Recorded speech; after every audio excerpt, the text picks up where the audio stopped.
And 1 year ago tonight, longtime Charleston Mayor Joe Riley was at his home reading a book when he got the call. Like everyone else we talked to who was close to this tragic event, Joe Riley says it's something that has changed his life forever. It was the saddest night of my life, it turned out to be. And it began with a call from Police Chief Greg Mullen. And he said, "Mayor Riley, we've had a shooting at Mother Emanuel." I said, "In Mother Emanuel?" And he said, "Yeah, and there will be some fatalities." He didn't know how many or what.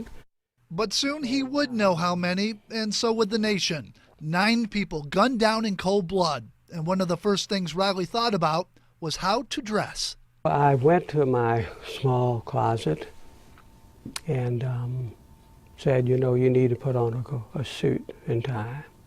Why did you think that? Because it would be very important that everything that I did indicated respect. Riley went to Mother Emanuel not knowing what he would find, but he was sure it wouldn't be Reverend Clemente Pinckney.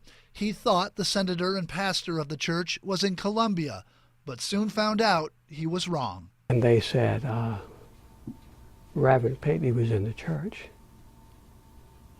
I said, "Reverend Pinckney was killed?" And they said, "Yes." During a time of chaos and confusion, Riley spoke for the first time just after midnight. By then, the nation knew 9 were dead at the hands of a single gunman. He chose his words carefully. This was thinking hard, and I wrote "unspeakable act," which I thought was any other adjective might not as fully convey what had happened. And it was up to Riley and Police Chief Greg Mullen to deliver the news to nearly 200 friends and family who had gathered together to finally hear the news they had to hear, even if they didn't want to. As long as I live, I'll never forget that moment.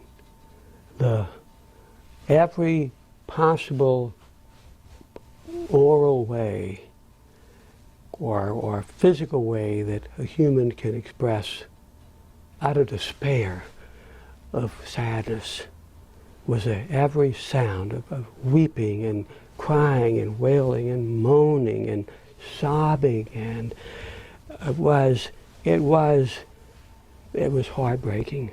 But then something happened many didn't expect. No race war as the shooter wished. Instead, the exact opposite, because of what happened when Dylan Roof showed up on that TV screen in the courtroom.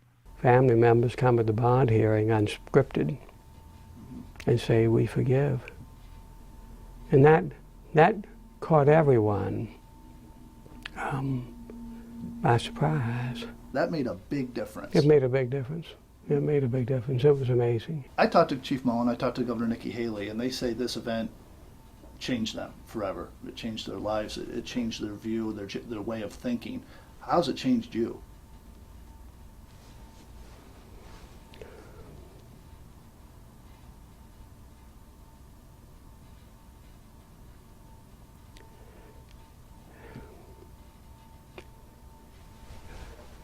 Well, I have this, permanent, vivid memory of people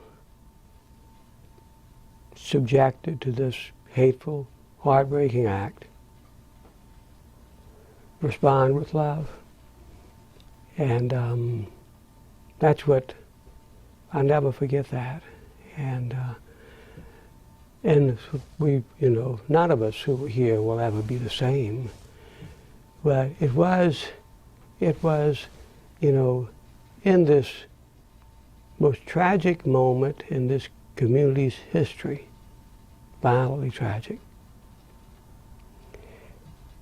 the goodness of people made our worst hour, in many ways, our finest hour. Very emotional talk with former Mayor Joe Riley. He said there are two ways for him that we triumphed over this tragedy. One, it started the movement that eventually brought the Confederate flag off State House grounds. And two, it renewed his efforts to build the African American Museum here in Charleston, two things he says he's very proud of.